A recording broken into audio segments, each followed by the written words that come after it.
ಓಂ ಶಾಂತಿ. ಇಂದಿನ ದಿನಾಂಕ 7/8/2026.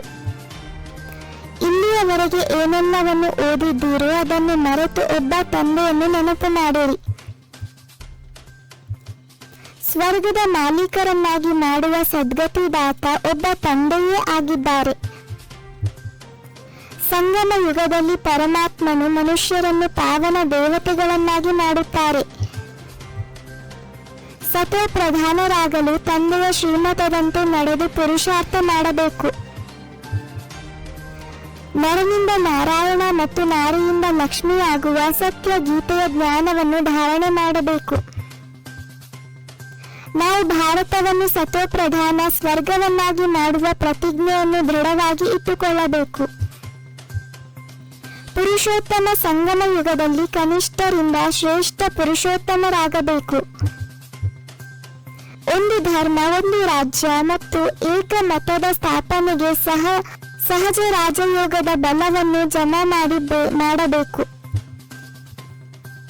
ತನು ಮನ ಧನದಿಂದ ತಂದೆಯ ಸೇವೆ ಮಾಡಿ ತನ್ನ ಭವಿಷ್ಯದ ರಾಜ್ಯ ಭಾಗ್ಯವನ್ನು ಸಂಪಾದಿಸಿಕೊಳ್ಳಬೇಕು. ಶಿವ ತಂದೆಯನ್ನು ನೆನಪು ಮಾಡಿ ಪವಿತ್ರತೆಯ ಬಲದಿಂದ ಸ್ವರಾಜ್ಯವನ್ನು ಸ್ಥಾಪಿಸಬೇಕು.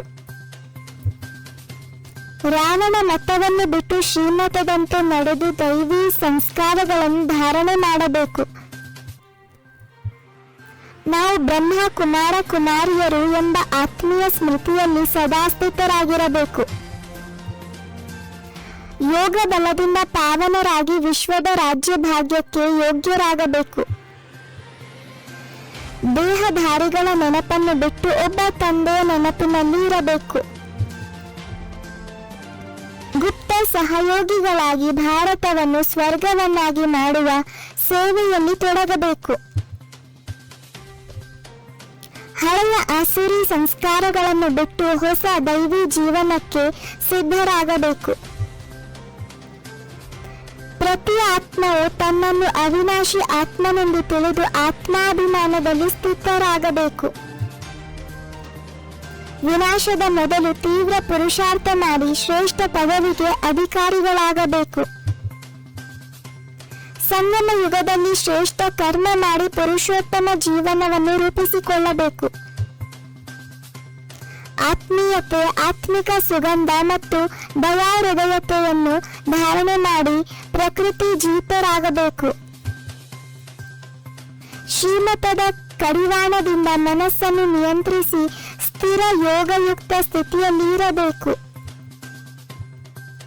ವಿಶೇಷತೆಗಳ ಜೊತೆಗೆ ಇರುವ ಒಂದು ಬಲಹೀನತೆಯನ್ನು ಸಮಾಪ್ತಿ ಮಾಡಿ ಸಂಪೂರ್ಣ ಪವಿತ್ರ ಜೀವನವನ್ನು ನಿರ್ಮಿಸಿಕೊಳ್ಳಬೇಕು. 21 ಜನ್ಮಗಳಿಗಾಗಿ 21 ಮುರಳಿಯ ಪಾಯಿಂಟ್ಸ್ ಕೇಳಿದ್ದಕ್ಕಾಗಿ ಧನ್ಯವಾದಗಳು. ಈ ಚಾನೆಲ್ನ ಸಬ್ಸ್ಕ್ರೈಬ್ ಮಾಡಿ ಹಾಗೂ ಈ ವಿಡಿಯೋನ ಶೇರ್ ಹಾಗೂ ಲೈಕ್ ಮಾಡೋದನ್ನ ಮರಿಬೇಡಿ. ಓಂ ಶಾಂತಿ.